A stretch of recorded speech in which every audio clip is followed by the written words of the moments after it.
Hello student, welcome in torque education. और आज हम सीक्वेंस सीरीज के लेक्चर को इस सीक्वेंस में लाते हुए बात करेंगे कि अर्थमेटिक प्रोग्रेशन की प्रॉपर्टीज के बारे में। इससे पहले मैंने लेक्चर 1 से लेक्चर 4 में बात कर लिया कि अर्थमेटिक प्रोग्रेशन एपी होता क्या है और उसके एनएस टर्म क्या होता है और एन टर्म का सम क्या होता है। और लेक्चर नंबर 4 में बात किया था कि हाँ, उसके अर्थमेटिक मीन टर्म क्या होते हैं, एपी में अर्थमेटिक मीन टर्म होते हैं वो क्या होते हैं। और हम लेक्चर नंबर 5 में बात करेंगे कि हाँ, एपी की प्रॉपर्टीज क्या होती है। अब प्रॉपर्टीज क्या होती है देखना, बात करेंगे प्रॉपर्टीज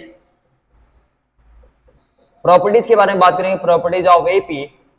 अब नंबर 1 प्रॉपर्टी है कि हाँ, उसकी कुछ खास प्रॉपर्टी है जो हमेशा वैलिड होती हैं। अब पहली प्रॉपर्टी ये है कि हाँ, एपी है, एपी में क्या होता है, सीक्वेंस है, एपी एक सीक्वेंस है। सीक्वेंस में क्या होगा, नंबर ऑफ टर्म हो गए, मतलब उसमें कुछ टर्म होंगे और अगर हम सभी टर्म मतलब हर एक टर्म में जाके कोई एक नंबर अपने आप से ले लें, सपोज करो 3 ले लिया और वो नंबर उस हर एक टर्म में जाके ऐड कर दिया। क्या कर दिया, ऐड करते हुए चले गए कि हाँ 3 3 3, हर एक नंबर को क्या दे दिया, 3 दे दिया कि हाँ ले बेटा 3 इस नंबर को, 3 इस नंबर को, 3 इस नंबर को, तो एक नया सीक्वेंस बनेगा, नो डाउट। अब वो नया सीक्वेंस होगा क्या, ये तुम्हें बताएगा एपी की प्रॉपर्टी से पता चलेगा वो सीक्वेंस होगा क्या एक्चुअली। ऐसे नेक्स्ट क्या होगा कि हाँ, कोई एक नंबर लेके उसको सभी नंबर में माइनस करते चले जाएंगे और एक नंबर लेके उसमें मल्टीप्लाई करते चले जाएंगे हर एक टर्म में, तो तुम्हें पता चलेगा कि हाँ वो सीक्वेंस है क्या एक्चुअली। तो फर्स्ट जो प्रॉपर्टी है, सुनना ध्यान से, इफ अ फिक्स नंबर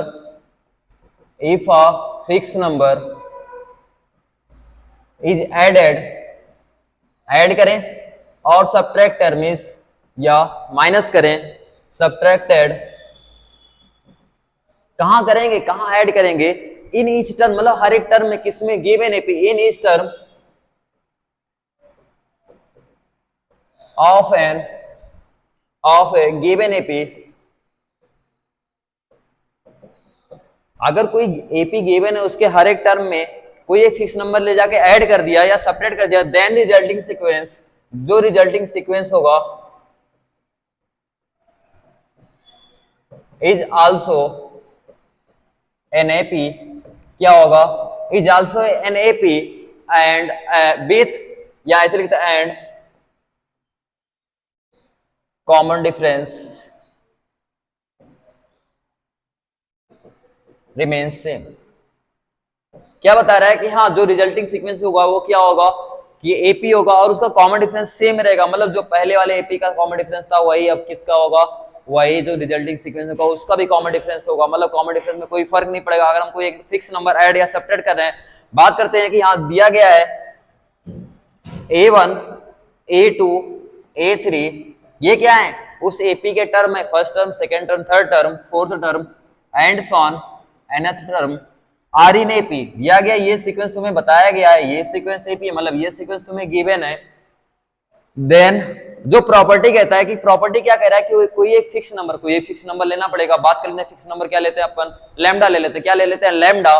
तो बात करते हैं A1 प्लस लैम्डा, क्या कर लिया, A1 plus lambda, lambda A1 में ऐड कर दिया, A2 plus lambda, A3 plus lambda and so A4 plus lambda and so on an plus lambda are in AP. क्या होगा, प्रॉपर्टी ने यही कहा था कि हाँ, कोई भी एक फिक्स नंबर अगर ऐड करेंगे तो वो किस में रहेगा, वो भी एक एपी बनाएगा। कोई दिक्कत नहीं है कि हाँ, अगर ये सीक्वेंस एपी में था तो अगर लैम्डा ऐड किया जाएगा तो वो भी एपी बनाएगा। लेकिन कॉमन डिफरेंस बात करते हैं, अगर इसका कॉमन डिफरेंस मैं बोल दूं डी है, जो गिवन एपी उसका कॉमन डिफरेंस डी है, तो इस सीक्वेंस का भी कॉमन डिफरेंस क्या रहेगा, डी। मतलब कॉमन डिफरेंस में कोई चेंज नहीं आता है। बात करते हैं एग्जांपल की कि हाँ, एग्जांपल क्या होगा। सपोज करो तुम्हें दिया गया है, तुम्हें ये दिया गया x to x1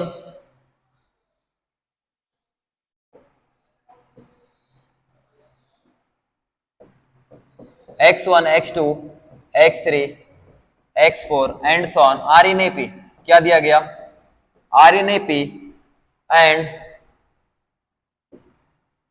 there common difference, उसका कॉमन डिफरेंस दिया गया, क्या दिया गया, इज 5, कॉमन डिफरेंस इज 5 दिया गया। देन पूछा गया, then find the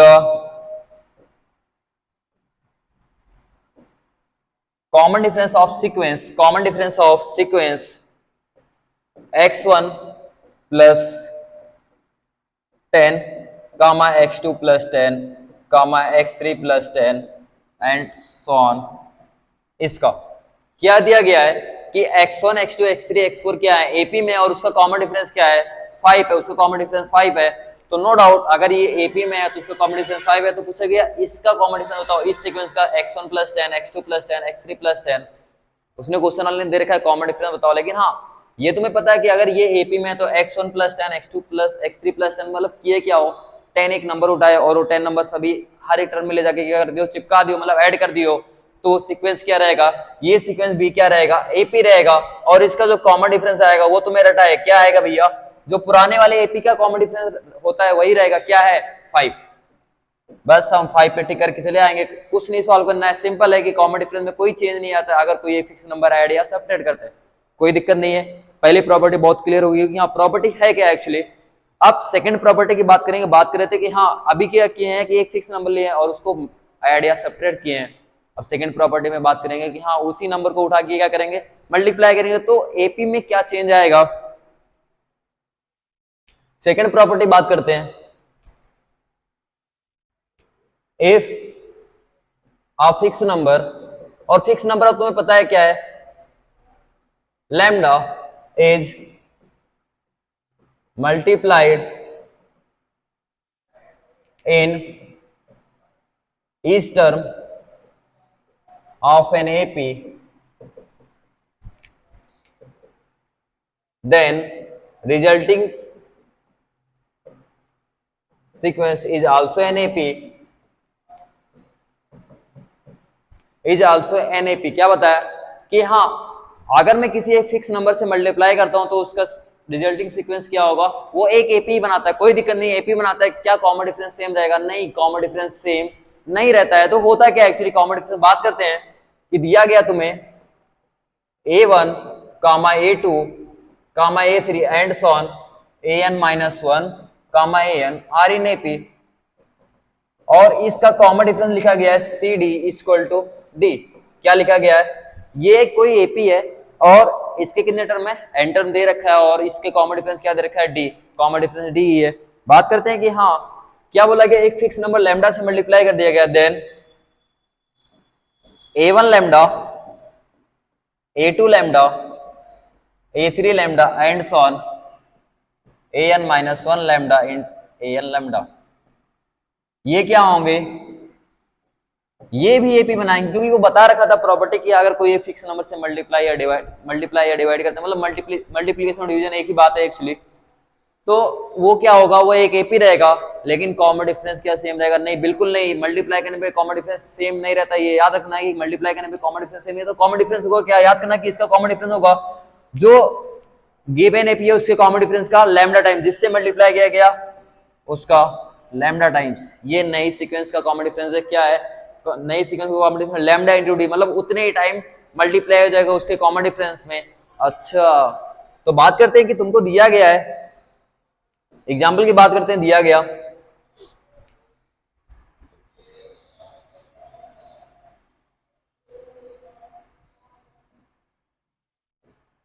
a1 a2 a3 and so on a10 are in AP and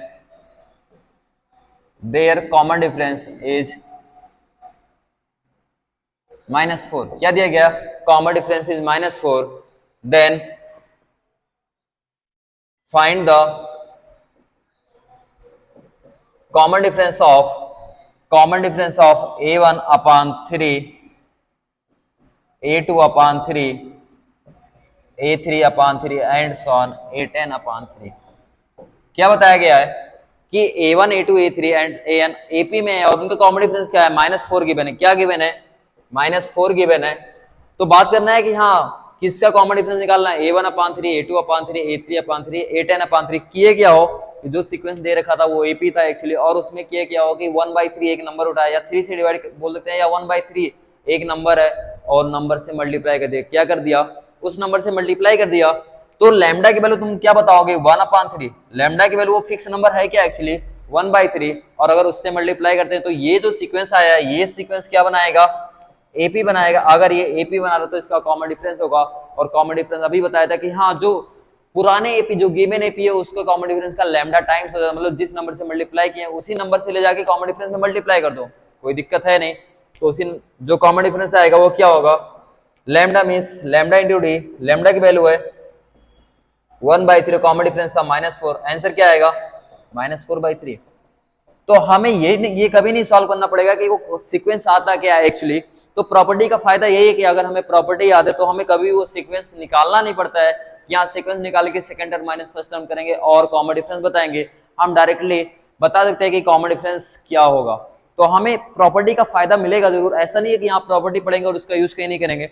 obvious सी बात है कि अगर हमें प्रॉपर्टी याद है तो हमें सीक्वेंस निकालने की जरूरत नहीं है। तो बात करते हैं कि यहाँ सेकंड प्रॉपर्टी हो गई कि हाँ पहली प्रॉपर्टी तक यहाँ एक नंबर ऐड कर रहे थे या दूसरी में था मल्टीप्लाई कर रहे हैं, थर्ड में कुछ अलग होने वाला है। देखना क्या अलग होने वाला है, इसमें दे रखा है,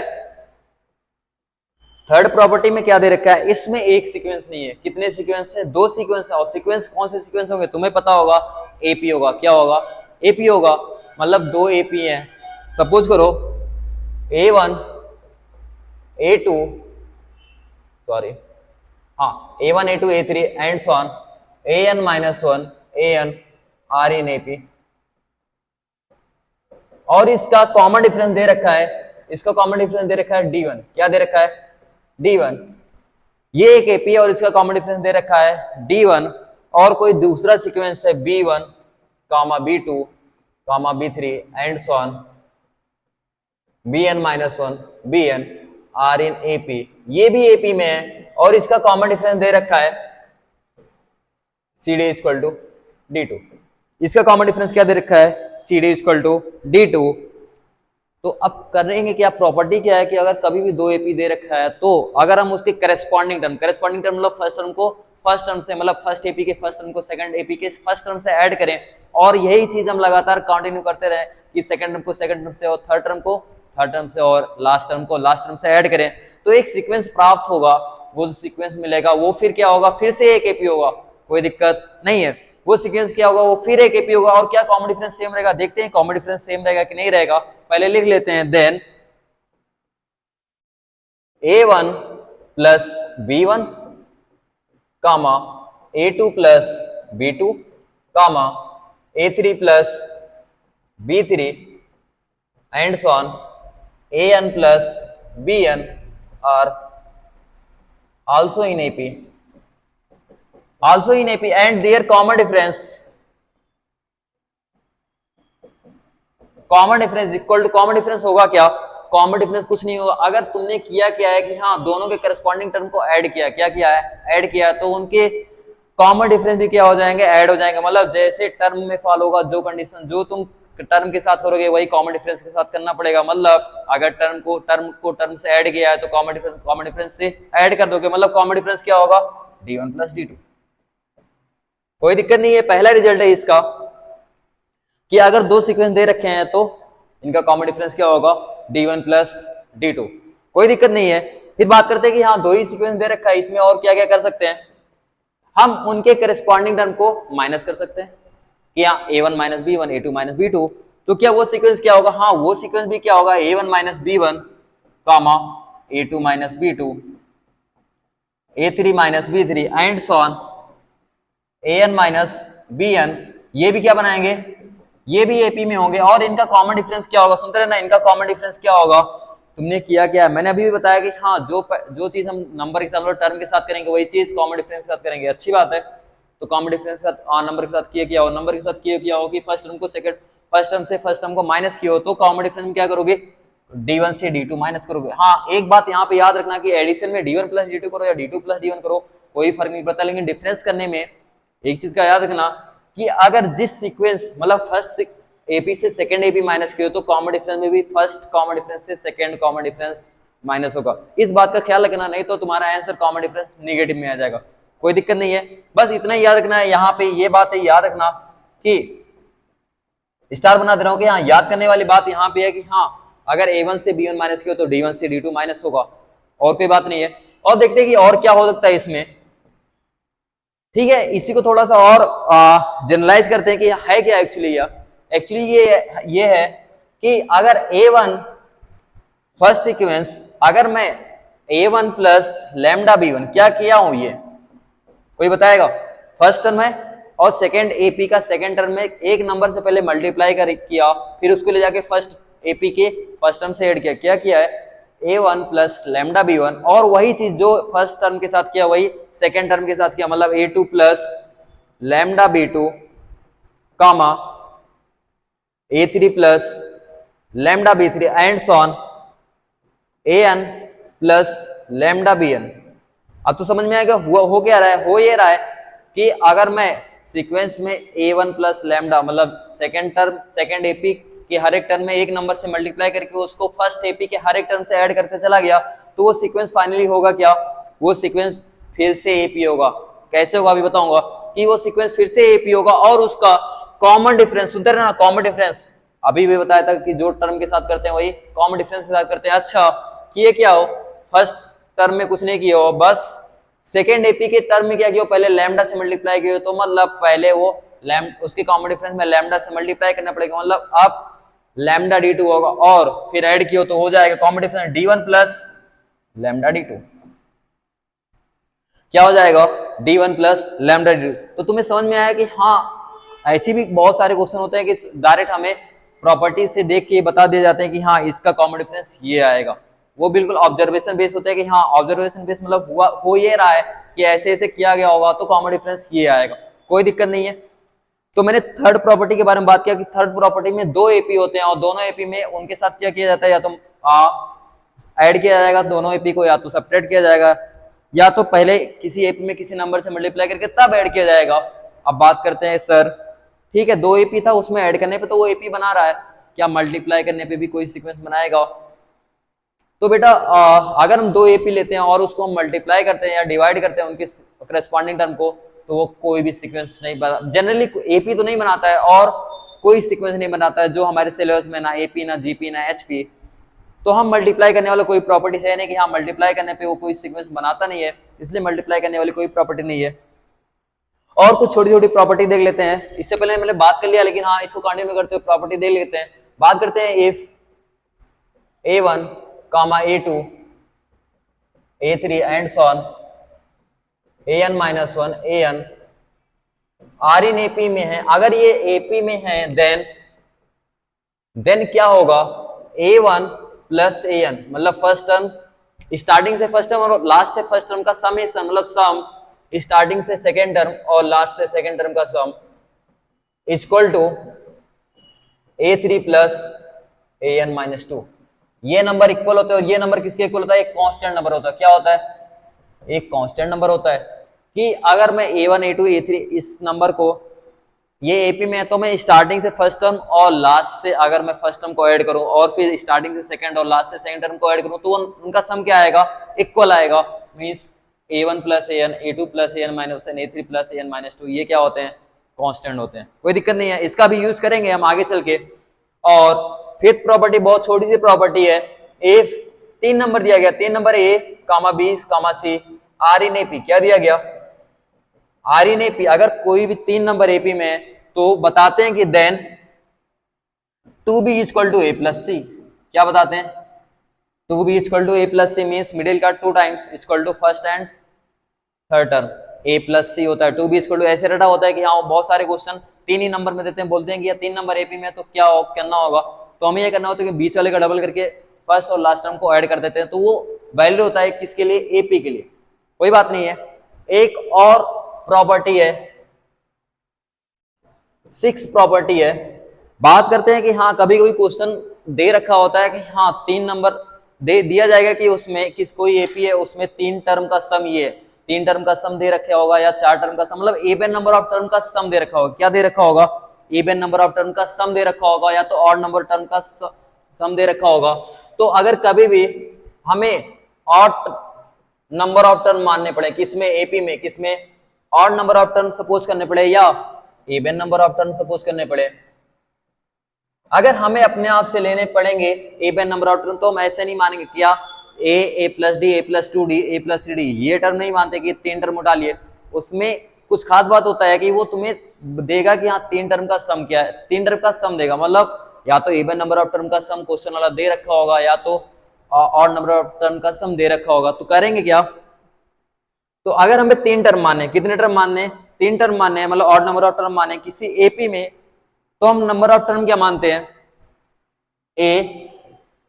ए माइनस डी, ए प्लस डी।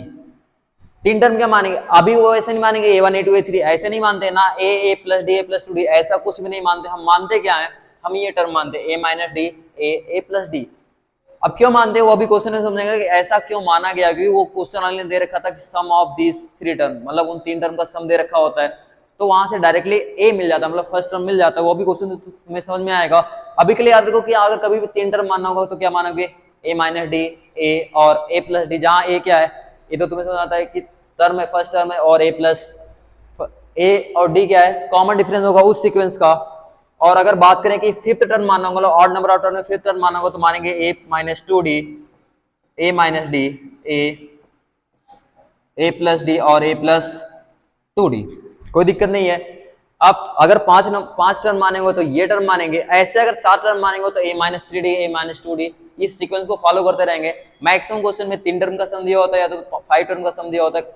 अगर 7 का भी दिया है तो कोई दिक्कत नहीं, हम ए माइनस 3D से कंटिन्यू कर लेंगे। ऐसे अगर हमें एवन नंबर ऑफ टर्म मानने हुए तो 4 टर्म माने हो तो क्या मानेंगे, मिडिल टर्म क्या होगा, ए माइनस डी और ए प्लस डी।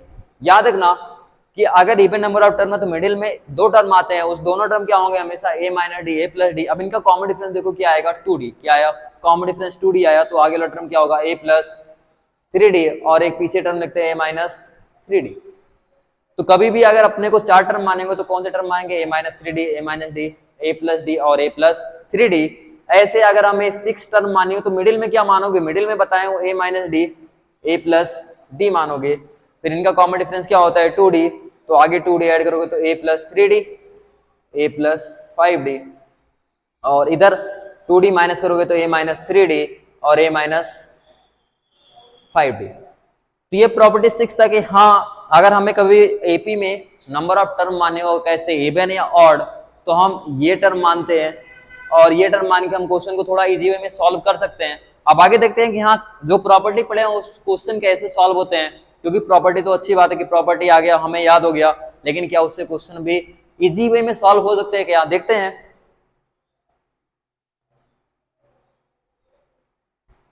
देखना क्वेश्चन वाले क्या दे रखा है कि इस sum of 3 number of an AP is 24। अभी अभी क्या बताया था, अभी अभी प्रॉपर्टी बता के आए हो कि यहाँ कभी भी अगर 3 नंबर का सम या 5 नंबर का सम दे रखा है या 4 नंबर का सम दे रखा है एपी के, तो हम वो नंबर क्या मानेंगे, नंबर अभी बताया था ए माइनस डी, ए प्लस डी मानेंगे। तो क्या दे रखा है, पहले देखना क्वेश्चन कैसे बनाया गया, सम ऑफ 3 नंबर, उनका सम क्या दे रखा है 24। कब वो नंबर मानते हैं प्रॉपर्टी से, जब उनका सम दे रखा हो, क्या दे रखा हो, सम दे रखा हो, तो सम क्या दे रखा है 24 और उनका प्रोडक्ट। हमें नंबर पता चल गया कि नंबर क्या मानना है, हम नंबर क्या सपोज करेंगे, जो 3 नंबर है वो सपोज क्या करेंगे, ए माइनस डी, ए प्लस डी। अब अपने पास वो नंबर आ चुके हैं ए माइनस डी, ए प्लस डी। अब जो क्वेश्चन वाले ने दे रखा है उसको कर लेते हैं। पहले क्या दे रखा है, उनका सम कितना है 24, तो बात करते हैं सम क्या आएगा, a minus D plus a plus D equal to 24। अब इसका सम करेंगे तो a 3a minus d minus plus d cancel out, 3a equal to 24। तो इसलिए बताया था a की वैल्यू क्या आ जाएगी 8, इसलिए ये टर्म मानते हैं, क्योंकि डायरेक्टली तुम्हें a की वैल्यू क्या दे, डायरेक्टली वो a की वैल्यू निकाल के देता है, क्योंकि minus D plus d cancel out हो जाता है, तो a की वैल्यू क्या आ गई 8 आ गई है। और कुछ और दे रखा होगा जिससे हम d की वैल्यू निकाल देंगे, क्योंकि तुम्हारे पास अननोन कितने हैं a और d, तो मतलब 2 इक्वेशन आएगा। दूसरा इक्वेशन क्या है, डियर प्रोडक्ट, डियर प्रोडक्ट मतलब जो 3 नंबर थे उनका product means a minus D, a into A plus D equal to कितना दे रखा है 440।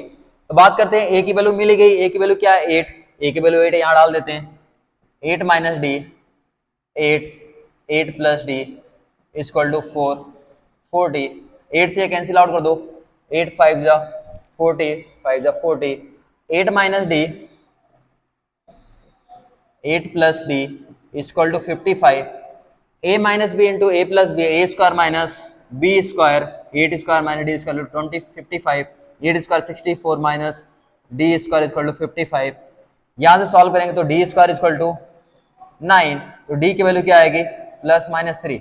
डी की दो वैल्यू आएगी, एक प्लस 3 और एक माइनस 3। तो नंबर बात करते हैं कि नंबर क्या होंगे। अगर तुमने पहला केस क्या लिया है डी इक्वल टू 3, क्या लिया है डी इक्वल टू 3, तो ए माइनस डी मतलब 8 माइनस 3, 8 और 8 प्लस 3, नंबर क्या आएगा 5 8 11। नंबर क्या आएगा 5 8 11। और अगर तुमने डी लिया है माइनस 3, तो नंबर क्या आएगा 8 माइनस ऑफ माइनस 3, 8 और 8 प्लस माइनस 3, ये 11 8 और 5। तो दोनों ही केस में नंबर क्या रहे 5 8 11 11 8 5। तो हम उसने पूछा क्या है, उसने सीक्वेंस नहीं पूछा, उसने वो नंबर पूछे थे। तो फाइनल आंसर तुम्हारा क्या होगा, जो नंबर होगा वो नंबर क्या होगा, एक 5 होगा, एक 8 होगा और एक 11 होगा। ये तुम्हारा आंसर होगा। उसने बताया था कि वो सीक्वेंस बताओ, सीक्वेंस का लेटर, उसने पूछा नंबर, तो नंबर तो एक ही होता, चाहे 8 11 5 बोलो चाहे 5 8 11 बोलो, कोई बात नहीं है। तो नंबर क्या होंगे 5 8 11। तो क्वेश्चन प्रॉपर्टी से किया है तो बहुत इजी वे में सॉल्व हो गया, देख रहे हो बहुत ही जल्दी से तुरंत ए की वैल्यू मिल गई और दूसरे से हमें डी की वैल्यू मिल गई है। तो क्वेश्चन इजी वे में सॉल्व हो गया है। क्वेश्चन एक बार फिर से देख लो, क्वेश्चन बोल क्या रखा था और हमने कैसे प्रॉपर्टी का यूज करके हमने क्वेश्चन को सॉल्व कर लिया है।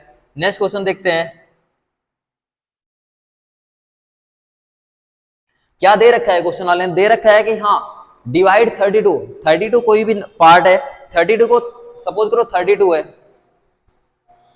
ये 32 है, इसको 4 नंबर में ब्रेक करना है। कितने नंबर में 4 नंबर में ब्रेक करना है, ठीक है। 32 को 4 नंबर में ब्रेक करना है और नंबर में ब्रेक करने के बाद ये डब्बे मतलब ये नंबर क्या बनाएंगे एक एपी बनाएंगे, मतलब वो चारों नंबर क्या बनाएंगे एपी बनाएंगे। और दे रखा है और कुछ दे रखा है, तो अभी बात करते हैं कि है क्या एक्चुअली ये प्रॉब्लम ये है कि 32 को 4 नंबर में ब्रेक करना है और वो नंबर क्या बना रहे हैं एपी बना रहे हैं। तो नो डाउट ये तो तुम्हें पता होगा, अगर हम ये 4 नंबर में डिवाइड करेंगे तो इनका सम क्या आएगा 32 आएगा, मतलब 4 नंबर का सम 32 आएगा। तो क्वेश्चन वाले ने इनडायरेक्टली ये दे रखा है कि हाँ 4 टर्म हैं जिनका सम क्या है 32 है और टर्म कहां से उठाए गए हैं एपी से उठाएंगे। तो अभी भी प्रॉपर्टी में बताया था कि जब 4 टर्म मानने हो तो टर्म क्या मानते हैं। तो क्वेश्चन वाला इनडायरेक्टली ये बोला है कि 4 टर्म है इनका सम क्या है 32 है। तो अपन पहले 4 टर्म क्या मानेंगे, जो भी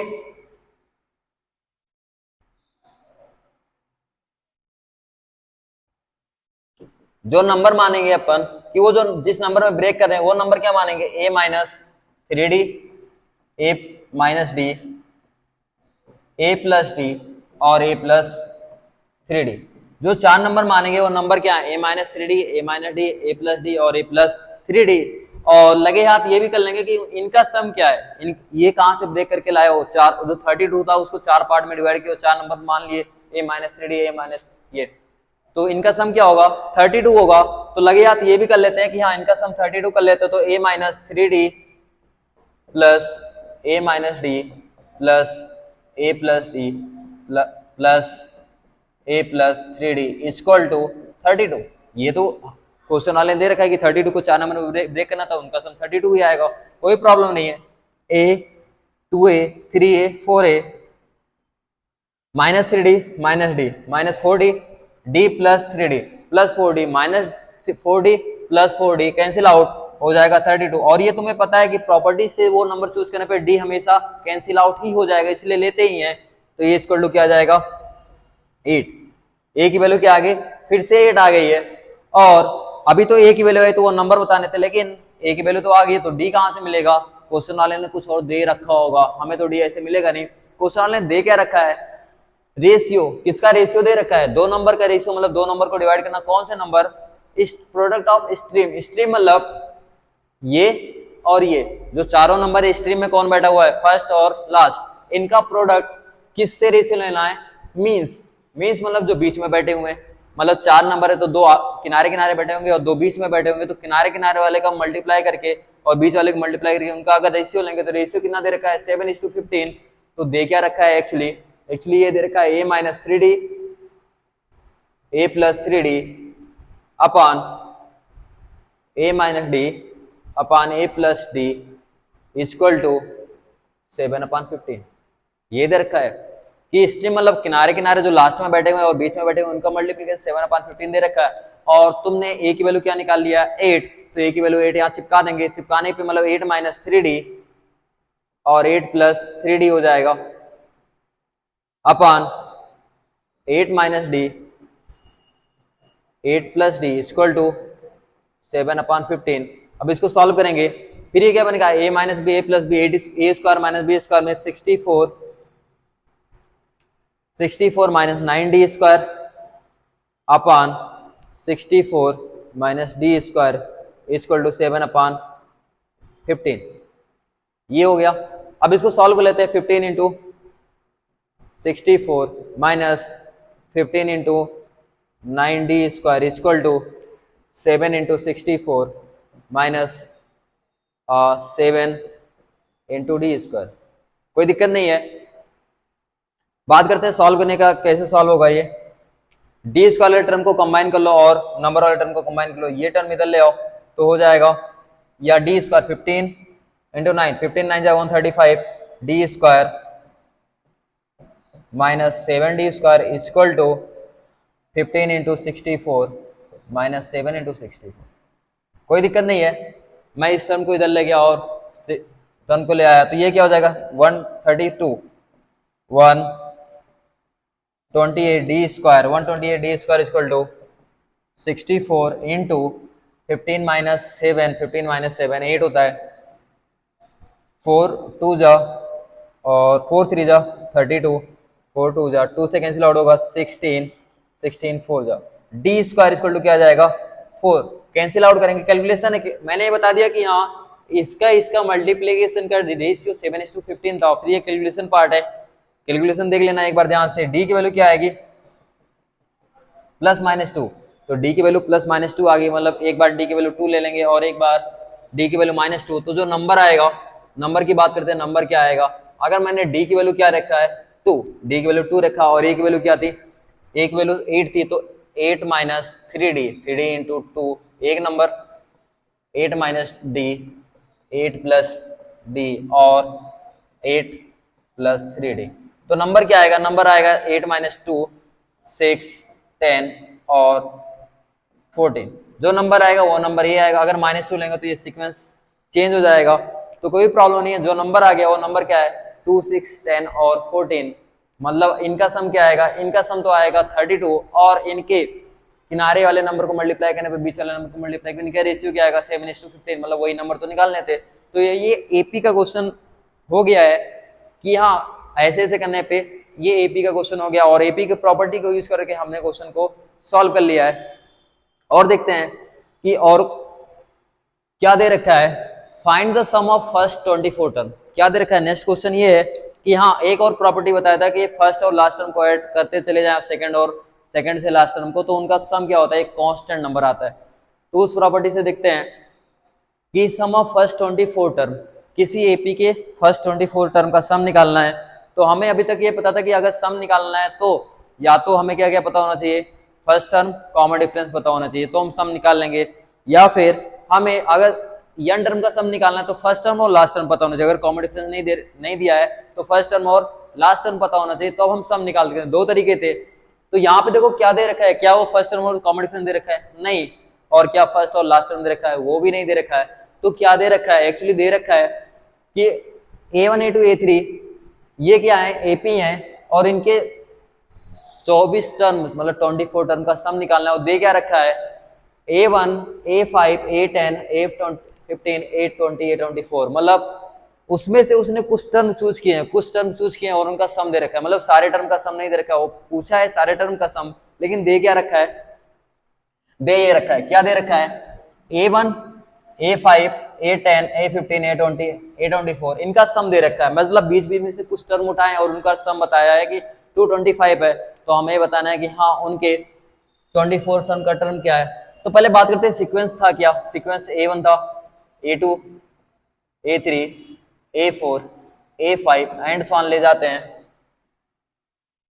A20 A21 A22 A23 A24, ये एपी था। अगर ये एपी है तो अभी भी प्रॉपर्टी बताया था कि फर्स्ट और लास्ट इनका सम A1 plus A24, A1 plus A24 का सम किसके इक्वल होगा?